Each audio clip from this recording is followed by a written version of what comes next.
Good afternoon, everybody, and a very warm welcome to our weekly Learn in Your Lunchtime webinar. And of course, if you are watching this on the replay, a warm welcome to you. And there's lots more fantastic content on the YouTube channel. So while you're here, do make a point of subscribing, switching on your notifications, and you'll get our future webinars and all the wonderful content that we do create on the YouTube channel. So it's been Spring Day this week, and the webinar today really is just intended to give you a little bit of a boost. So if you're hoping for just some tips and tricks to get your studies and possibly your life back on track, at a great time of year to do that, which is when, spring starts and the sun warms us up a bit and the flowers are out. And as you can see there on the slide, it's just a lovely reminder of how beautiful change can truly be, because as things are changing around us in nature, so too we can take action to change our circumstances and change our studies, get them back on track so that we are successful as students. And that's really what we're all about here on the Student Success Coach. So those of you joining, please do say hi in the chat. Just give us your questions there so that we can get into them. The topic today is really going to be all about student success and making sure that you've got the practical tips and tricks and techniques to be successful as a student, and we'll go through those in the webinar coming up shortly. So usually we have quite a few different universities from around South Africa, and it'll really be great just to see who of you are joining us today and taking advantage of this great content. So please do just let us know where exactly you're from, and say hi in the chat so that we can greet each other, wish each other well, and just encourage each other to make those changes. If spring is a time of year when you want to make changes in your life, then hopefully this webinar will give you those practical changes and the skills and the techniques and the resources to make those changes, get your studies back on track, and be successful. So please do say hi in the chat. Let us know where you're from. Fantastic to have you all on board, and we're going to get started in just a few minutes. So let's get going, and trust everybody's had a good, successful week. And as always, this is our kind of team meeting, I guess, for our Student Success Coach Facebook group. If you haven't joined us there, I will put the link into the chat so that you can join us in the Facebook group and get access to a fantastic community of like-minded students and experts and coaches and mentors and people who are there to absolutely support you. Right. So let's, and really why you're here today is to get the 6 steps to student success. I've got a course on this, and I'll provide free access into the course later on in this webinar. That really, in my experience of doing my PhD and coaching other students, I've really found there are some critical things that if you can focus on them, it's going to drive your success. It's not to say that that's going to cover absolutely everything you need to worry about, but certainly they're the big steps that you need to take in your journey at university. And in the 6 steps, there's a particular focus on some of the postgraduate research aspects that you need to be thinking about. So really all this is a path to success, things that you need to be thinking about, things that you need to be doing. And certainly if you're going into studying, if you're planning to study from next year, perhaps spring is a time when you're looking at registering into a university, and you just want to make sure that you've got your mindset correct and you know exactly what to anticipate. These 6 steps will give you that pathway to success that you need to really be thinking about, so that you'll be successful when you go into that university, and when you obviously invest, your family, and perhaps you have a bursary. It's going to take time, effort, and money for you to be successful at university. So you've come to the right place to find out exactly what that looks like, what those steps are that you'll need to take to be successful in your journey as a student. So guys, warm welcome to everybody joining us today. Please do say hi in the chat and just let us know if you've got specific questions about student success, and let us know how your spring day was. Was that an opportunity for you to just do a bit of adjustment and planning in your life? Hi Nikki, nice to have you. Please let us know which university you're from as well. Always just good to see which universities are sending these webinars through to you guys. So welcome to Aniki, and welcome to everybody. I think we're going to get started. Before we do that, just want to mention that you can check out my website, www.studentsuccess.coach. I'm going to put the link into the chat there as well. so that you can go and get all the value that's available on there.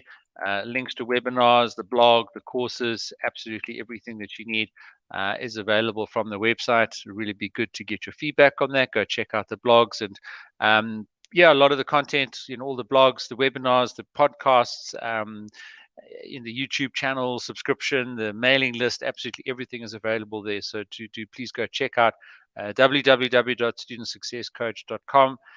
.coach would be really great to have you on board there. Check that out, share that with your friends, and give me some feedback. All right, so who else have we got joining us today, and which university you're from? Please do let us know, and pop us your questions in the chat, so that I can really just be focused on where you guys have got challenges today. And of course, just to remind you of everything that you can get access to. Obviously, there's a range of courses that I host on the Udemy platform, and typically, if you join one of my webinars, then I'll be giving those away for free. So that you've got free access into those courses, and you can go and browse and have a look at many of the other courses. Of course, if you are looking at this on the replay, those free links may have expired, but depends. If you watch it within 3 days that we set that link up, then you will have access to it. So you can get access to those courses, and obviously here on the YouTube channel. Please, if you haven't yet subscribed, please do subscribe and switch on notifications to get the value from the YouTube channel. It would be really great to make sure that you are getting access to all the fantastic content that we make available here on the YouTube channel. And then, of course, there's the community in the Facebook group. So please do join us in the Facebook group. There's free community support, access to experts, coaches, mentors, lots of great inspiration and support in that Facebook group. And if I think of a previous webinar where I took everyone through how to beat procrastination using burn your boats and Kanban Principles, we've had a number of students burn their boats in the Facebook group. Use the Facebook group to hold yourself accountable to the rest of us, and we'll support you in achieving your goals, not just the big goals of getting through a degree, but the daily step-by-step progress that you need to make through your modules and your assignments and your projects and all the work that you have to do as a student going through a degree. All right, fantastic. So I think let's get started, and really just the 6 steps to student success are listed there. And obviously it all depends on whether you're willing and able to take action. But if you've got that path, if you've got that roadmap set out, it's like if you're driving to Cape Town or wherever it is that you're going on a destination, you need to have some kind of map. You need to have some kind of route that you're going to follow and check that you're on that track as you go through the journey to make sure that you're going to get to where it is that you're aiming to get towards. And I built these 6 steps out pretty much in sequence so that you really start with those foundational habits and you build up on those foundational habits ultimately to that top level there where you write and pass your final report, thesis, or dissertation. And as I said, it doesn't just have to be limited to postgraduate research in terms of the 6 steps. A lot of what I teach in these 6 steps and a lot more detail that you get from the Student Success Masterclass course, which I make available in the chat just now, will help you at all levels of academic studies. And there is a lot in the course and a lot that you'll learn from the webinar today that can be absolutely applicable to many other areas of your studies. All right, so let's get into it. And really the first one is to just develop a habit of reading, thinking, and writing. These are the 3 core building blocks, I think, of entering into the world of academics and becoming a successful student. Very important that you're able to immerse yourself in your field, develop some good guiding questions. You might be writing a literature review, you might be doing a journal article. You might be looking for a topic. You might be thinking about what direction to take your research in. Reading, thinking, and writing, and doing those, continuously and every day and as much as possible, is really going to develop the foundational habits that you need to be a successful student. And I really advocate, taking notes. That's the writing aspect, whether it's physically in a journal or electronically some way, and you must write in a way that is non-judgmental. So generative writing, writing that just captures your thinking on a daily basis, writing that eventually you can turn into the formal writing that you need to create and submit, perhaps as part of an assignment or a final report. If you don't develop the thinking reading and writing habits, when you come to need them for your deadlines and your exams, then you won't have practiced them. You won't be fit in terms of the reading, writing, and thinking habits and processes and practices that you'll need to be successful. And writing, ultimately, you can do lots of thinking and reading. Those are reasonably passive activities. But writing actually brings that together. And it's only when you start putting pen to paper and actually start to formulate statements and sentences and paragraphs that you really start to, synthesize what it is that's been going on in your mind, what it is that you've been taking in through your reading, and then how your passion for a certain topic, your passion for a certain area of life, or academia, or within a certain faculty, and the problem that you want to solve. It's only then, even though you've done a lot of reading, you've done a lot of thinking about that problem and those issues and the topics that you want to solve. It's only when you start to write and you start to write about how you'll tackle those issues and how you'll bring that reading and thinking together, does it actually start to emerge and start to make progress for your academic studies. And importantly, as I said, generative writing is really just for yourself. That can be writing that nobody is going to see. You don't have to worry about the quality of that writing.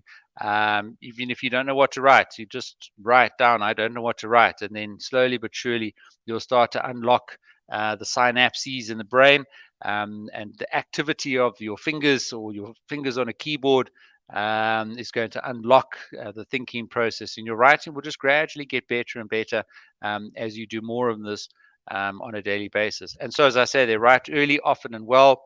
And that's just not just writing early in the day. You certainly can choose to do that. But writing early is about writing well ahead of your deadlines, well ahead of your assignments, early on in your studies. Get into a habit of writing every day. That's the often part.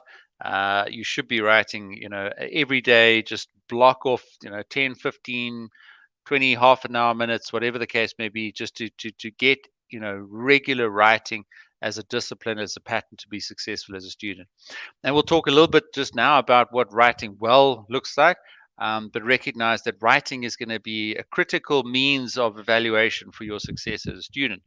So you're doing all this practice, you're doing all this generative writing, but you need to have an objective of producing high quality academic writing, so that your readers, your examiners, your supervisors are going to be able to evaluate your progress and the work that you're doing.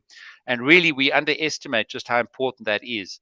You need to be able to write well in a journal article, or in a research paper, or in an exam, or in an assignment. You may in some cases give a defense or a presentation of your work, but that's not in all cases. Often it's really just that written product that you submit that'll determine your success or failure. So get in the good habits of writing as early as you can, as often, daily if possible, and start building in good writing practices. And we'll talk about some of those just now. Kabedi, great to have you from University of Pretoria, research candidate. And Kabedi, really this webinar today and the course that I make available to you now is really geared towards yourself. You can really get a lot of benefit from going through it, and regularly going back in and refreshing yourself on a couple of the key points and teaching and skills and experience that I pass on through that course, and which we're really just touching on and introducing in this webinar today. All right, so then, and this is something that I've really coached a lot of people on. And if you are doing research, so someone like yourself, Kabedi, you should most likely have a supervisor. And this is even before your proposal stage. It's more than likely that the university or your studying institution will allocate you to some sort of supervisor. And even if you don't have a supervisor, a mentor or somebody that can keep you accountable for making progress in your studies can perform the same role. But if you want to formalize that relationship with your supervisor, and this is something that I did in my PhD and I found to be one of the top 3 most practical, simplest, but powerful techniques that I could, look back on and attribute my success to, was this very simple weekly supervisor status report. And this is linked to this, principle of cadence that I teach in my Kanban course and my beat procrastination course. But really what it is, it's about setting up a weekly drumbeat of progress in your studies. And all I did in my weekly supervisor status report was I listed 5 things that I did last week, and then 5 things I was committing to do the next week. And then I picked a time and day each week to send that to my supervisors. And look, they are not going to mind either way. They will be looking to see whether it's something that you can keep up, because they certainly will be open and willing to get that update from you. But you must be then committed to keeping that going all the way through your studies. And the intention of it is actually that you consolidate your communications with your supervisors on a weekly basis, and you get away from too many emails and too many sort of urgent communications with your supervisors. If they come to see that weekly update to them as a consolidation of all of your updates, and you can attach documents and information, all the rest of it, if they know that they get that one email from you. I used to send mine on a Sunday night, so typically they'd get in on a Monday morning, and they wouldn't be able to get to it because they've got other students, they've got other workload, they've got their own research and lectures that they have to prepare for and work on. But in their role as supervisor of my PhD, they knew that if they needed to see where I was or get an update on what I was doing, they could go into that weekly supervisor status report. Now, in the course, I give you a lot more insights and detail about exactly how to set that up and what goes into it. And it is ultimately really simple. And you need to keep it really simple, because then you've got a higher chance of keeping it going. But the important thing there, like the cyclist, cycles with a steady cadence at the pedals and then gears up or down, depending on whether, it's up or downhill. And really, that's the whole point of the weekly status report. You send it every week, even if you've got nothing to update, even if you haven't planned to do anything the following week. The point is that you will develop a weekly rhythm, and there'll be some weeks where you will have a lot to update on, and there'll be some weeks where you're very confident about the task that you want to perform in the next week. But equally, you may be overconfident about what you think you can accomplish in the coming week, and then when you sit down and you look at the previous week's report, you realize you didn't get through all those things, and maybe you need to just recalibrate how much it is that you think you can get done in a week. And it becomes a very powerful mechanism of getting the regular progress and updates through to your supervisor, and the discipline that you need to be a successful student. And don't think that you should only send it if you've got a great update. Serious, you are doing it, so you can be quite selective about what you put in there. But it can be a very powerful mechanism. And whether it's with a supervisor or a mentor or somebody that's just helping you stay successful in your studies, and we have mentors available in the Facebook group. If you're struggling to get that accountability and need somebody to support you on a weekly basis, then you can pick one of those mentors from the Facebook group and perhaps set up this sort of weekly stage report with them. Right now, the weekly status report's obviously not going to share all the activities on a daily basis that you're busy with. And what I teach in this course and a number of other courses is Kanban Principles, where you can visualize your workflow. You can visualize all the tasks that you're working on at the moment, and really just moves through 3 columns from a to-do list or a backlog to tasks that are in progress, and then ultimately tasks that are done on the far right hand side, which is obviously what you want to celebrate and what you want to work towards. But if you're able to see that, and it can be just on your fridge or on a workspace or on the wall nearby you, where you've got sticky notes that you write down the tasks that you're working on, and you have a clear view of what that to-do list looks like, and then what you want to work on in any given time frame, and link that possibly to your weekly supervisor status report. So perhaps you update that Kanban board once a week, and then you can see what's coming in the following week, and you just jot that down in your status report, and then you mark off the things that have been done in the column of what you completed the previous week, in that status report. Or perhaps you update your Kanban board on a daily basis. And what we've seen quite successfully in the Facebook group is that people burn their boats about some tasks in their progress column, and they'll say, right, guys, I'm burning my boats. I'm committing to get these tasks done in the middle. That's their in progress column, and they work through those and they move them to the done column. And that's a daily cadence as opposed to weekly cadence. But again, it's just more important that you learn the principles and apply them to be successful in your own studies. So as I've said there on the slide, you can, obviously feed into your weekly update, but really this Kanban board for you should have a lot more detail. And you can have rows, that are focused on specific projects or modules in your studies or work life or home life. You can divide it up as you need to. You can have different colored stickies. I'll show you an example of a Kanban board just now that one of our students developed in the Facebook group. And there, as I say, update your board weekly at least, or daily if you get into that discipline. But certainly the feedback that we've had from people who have developed their Kanban boards has been extremely positive. And it's really about planning and mastering your tasks from to do to done, and then get the emotional connection. We don't do tasks because intellectually they're the right thing to do. We may know about the benefits of studying a certain module, but we get distracted, we procrastinate during the day. You need to make an emotional commitment to those tasks. And the best way to do that is to burn your boats. Commit to somebody else that you're going to get it done. That's exactly what we provide in the Facebook group. So here we go is Ramona's Kanban board that she shared in our Facebook group, and she went through the course and she put up a beautiful Kanban board on her workspace to do in progress and done. And she showed us how she mapped out her tasks and where they were on each of the different columns. And there's lots of other interaction about this Kanban board that you can see in the Facebook group. And the comment that I made on her post was that, ultimately, task by task, day by day, week by week, month by month, you'll get through your degree, and eventually, in the done column, you'll have a little task there that says graduated, and that'll be just a fantastic milestone to work towards.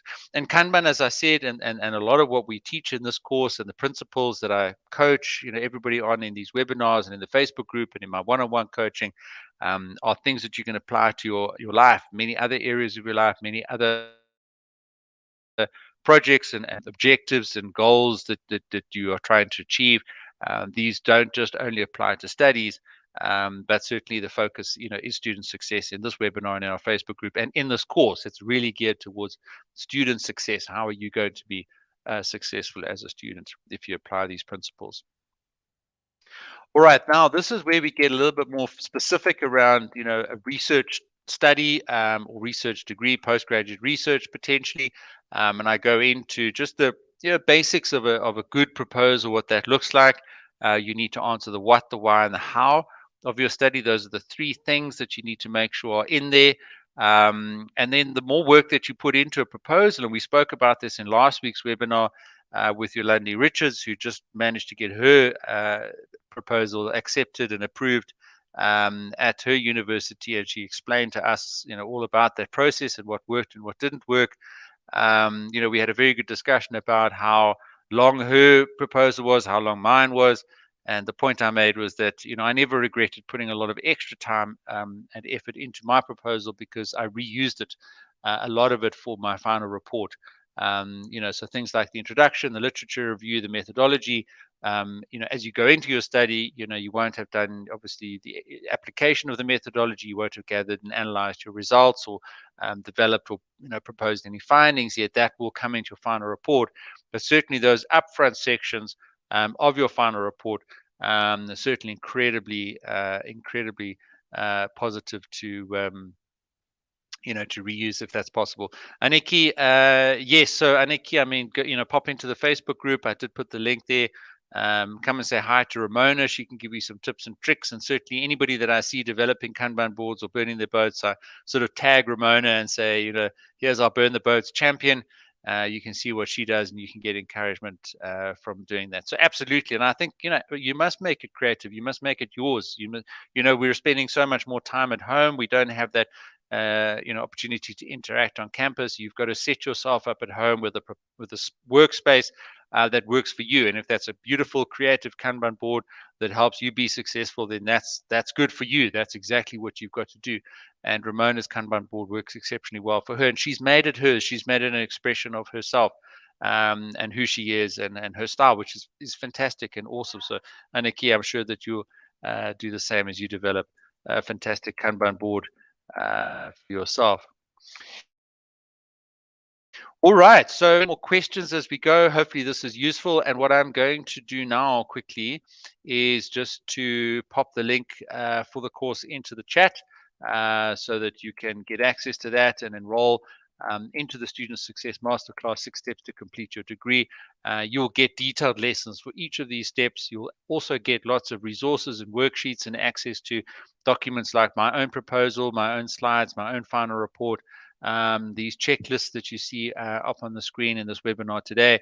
And if you click on that link and enroll, you'll have free access within the next 3 days. So it'd be lovely to see you inside the course. And always, for any of my courses, please do rate and review, or like and subscribe and comment. Always please interact on any of my content, so that I can continue to make more great content and make sure that I'm making it useful and relevant for you based on your specific feedback. All right, then, and we mentioned this earlier, writing practices for meaning and clarity. So this is all about writing well. And the objective of writing well is so that you write with meaning and clarity. Meaning, is what you're writing important and meaningful, and is it substantial to your topic and helping you be successful as a postgraduate student, or as a student at any level of academic studies? So that's meaning. And then clarity is it clear? Is it coming through? Is your reader able to understand what you're writing? Is it clearly articulating the objective, or the section or the paragraph or the sentence that you intended to communicate? And there's some very practical techniques that I take you through in the course. And I have a full academic writing course that goes into a lot more detail. But what you'll get from this course is the 4 main practices that I teach. And the first one there is to make your subjects real. So we learned this at school, but in academia, we tend to make abstract subjects, and we tend to add a lot of words. We clutter our sentences with a lot of prepositions. And a good test that you can apply to become your own editor and make sure that your writing is as clear as possible is that your subjects must be a noun, person, place, object. It's very simple. It doesn't dumb your writing down. It actually just makes it achieves clarity for your reader. And in the course, I go through a couple of examples of how to convert abstract subjects into real subjects. And the same for verbs. Don't nominalize verbs. Don't convert a verb into a noun. Make sure that a verb is always that active doing word that conveys action. And there's a couple of very specific examples for how you need to do this and how you need to think about your writing. And as you become your own editor, and as you go back and look at your own sentences, because you never write a sentence perfectly the first time, right? So you're always going to be changing your work. You're always going to be going back and editing it. That's when you then apply, these practices and make sure that your verbs are always that primary active doing form of the verb. And then thirdly, they practice old before new.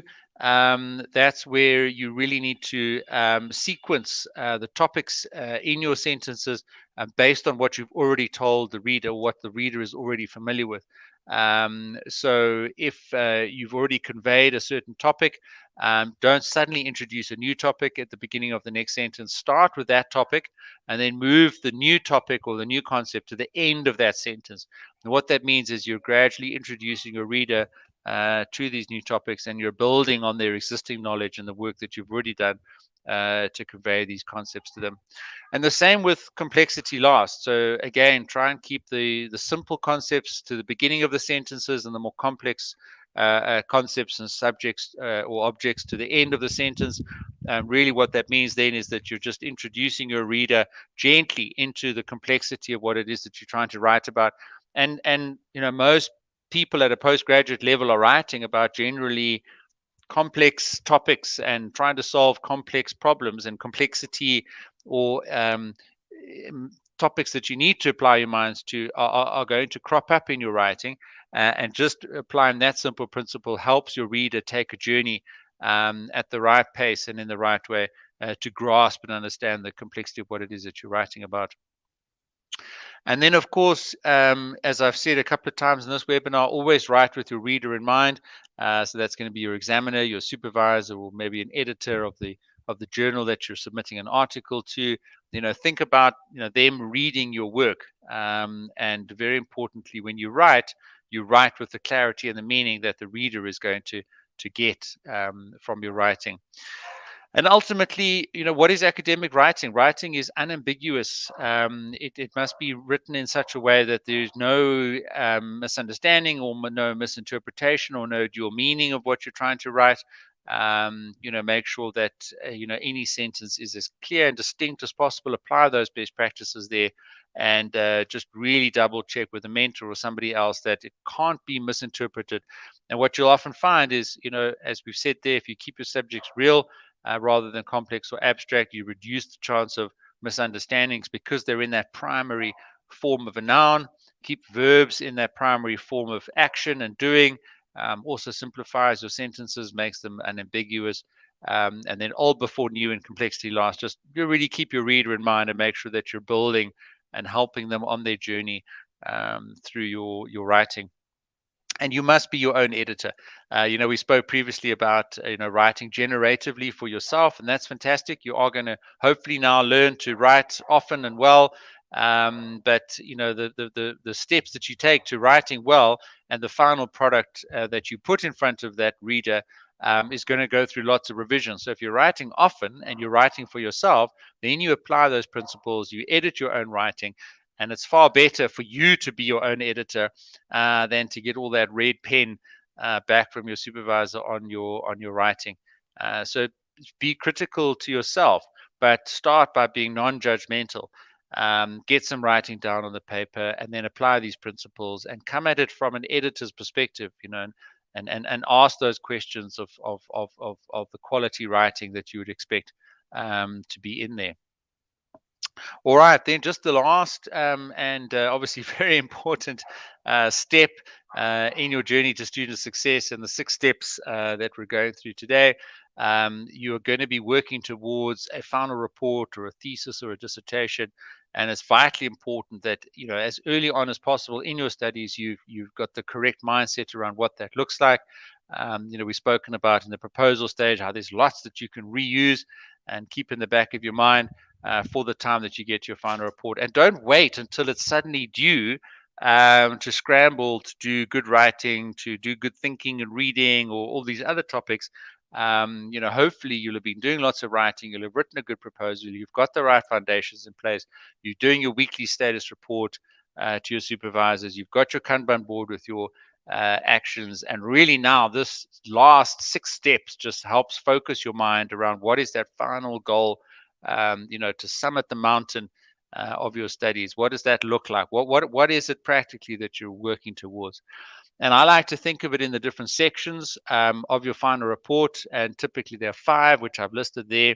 And really, those are 5, different streams of writing. If you think about it, the day I got my proposal approved, I converted that document into my final report, and I just got that document going from the day that my proposal was approved, and I started each of those sections. And as I felt I had something that I could go in and put into those sections, I would do that. So your introduction, very important. A lot of reuse there from your proposal. That's really going to create context for your reader. It's going to make sure that they understand what the problem statement is. It's going to define any key concepts, and make sure that you've contextualized your study and your work in the real world. You brought the reader into the study. It's a link between their world and your world of your study. Vitally important to set up your final report with a good introduction. I have just put another link on the chat there. If you want to get access to future promotional offers and updates about webinars, then just do sign up there at the mailing list, and give us your email address there, and we look forward to sending you some fantastic information there as well. I'm just going to pop the Facebook group link there as well, just in case you missed that earlier. So that's available. And then we do have a podcast that launches every Wednesday with a new episode. So fantastic audio there. If you're a podcast listener and you want to get access to this great content, perhaps when you're going for a walk or at the gym or in the car, the podcast is there for you to subscribe to and have a listen to. So interviews, and often we pick up the audio from our webinars so you can get access to all of this there. All right, Tile, thanks for your email list address there. I'll pop that into the mailing list for you, no problem at all. Thanks, Oratile, appreciate that. All right, guys. Just to wrap up on the final report, then your literature review. Now that's going to be an expanded version of the literature review that you did for your proposal. You need to have demonstrated that you've critically engaged with the landscape of prior work. You understand all the authors and work that's been done on that topic. Your methodology, even though again you in your proposal you did tell your institution and your supervisors what you were going to be doing. Now that you've actually applied that methodology, most important thing to describe in the methodology section is how you would repeat it, because the value that somebody else will get from your study is if they can redo that same methodology, but perhaps in a different set of data or perhaps with a different set of research questions. The methodology is vitally important, that you explain how you were able to apply it in practice and what are the practical issues that you had to deal with as you went through your own study. And again, in the course, you'll see my own sections from my own final report, give you absolute detail on all of these, so that you can have it as a reference point. And then, of course, the results and the conclusion are new. Now, this is what you'll be creating in your study. So your results need to link back to a clear theoretical framework. You'll have set that up in your introduction and your literature review and your methodology. And now your results clearly need to link back to that. You can't just now show results that don't have any link to how you approached your study and how you've designed your study. Your reader needs to clearly orientate themselves in your study, even as they go through their results. And I always like to think of the results as the what was it that you found, and the conclusion and the discussion, which maybe are two separate sections, but sometimes you can combine them. Your results are the what, and the conclusion of the discussion is so what. How does this link back to the problem statement that you described? How does this link back to your topic selection and your thesis statement that you will have set up in your proposal? And there'll be something in there called future work, where you recommend areas perhaps that you didn't get to completely in your own study, and that other researchers can use for their work, for their PhD, for their masters, for their research, etc. And that means that they build on the great work that you've done. Your results must then not only show application to solve the problems that you've described. They must be repeatable through a methodology that's well described, and they must answer the research questions that you listed earlier, and back to the real world of the reader that you used in your introduction, so that they can understand the impact. The so what. Okay, so you found these things. What impact does that have back now? Does it close the gap that you identified in the literature review? Does it help solve a problem in a certain field or faculty, or in the business or non-profit environment, or any other area of the world that obviously is going to link to a passion of yours, and was possibly the reason that you went into the study in the first place. So here's the course, Student Success Masterclass, 6 Steps to Complete Your Degree. And I have popped the link into the chat for that course. So once again, you can go in there and enroll. And, student of mine like Chanel said she found it phenomenal, high quality content, practical, lots of value in the time she spent working through it. And, I think incredibly valuable if you're going into a student success journey, to really, and that's why we did this on spring, was really just to position yourself, to get yourself on track for the rest of the year, so that you finish the year strong. And if you're at the beginning of your studies, it's going to be very useful for you to get that route map through your studies to be successful. But even if you're at a later stage of your studies and you need to go back and just pick up some of those fundamental aspects and get those skills, whether it's related to writing and reading and thinking, or managing your tasks or your supervisors, or getting your proposal or your final report done, it's all in that course. It's an absolute masterclass for student success. So link is in the chat. So I look forward to seeing all of you in the course. And please do, like Chanel has done there, leave a detailed review on the course, so that other students can also see what benefit they can potentially get from the course. And really, that's it, guys. It's up to you all to take action. Join us in the course there. Subscribe to the YouTube channel. Join us in the Facebook group. Listen to the podcast. There's a lot of content available for you to be successful as a student. I don't see too many questions coming through on the chat today. So it looks like everybody had a good session, hopefully. And thank you very much for joining us. And always, you can get in touch with me through the Facebook group. Pop your email into the mailing list. Come and engage with us. Get the support that you need to. You're investing a lot of time and money into your studies, so you might as well, take the action to make sure that it is as successful as possible. So with that, I'll say goodbye and thanks everybody for joining us today in our weekly Learning Your Lunchtime webinar. Certainly hope that you have a super weekend ahead, and look forward to seeing you all in the course and engaging with all the fantastic content that's available. Cheers, everybody. Go well.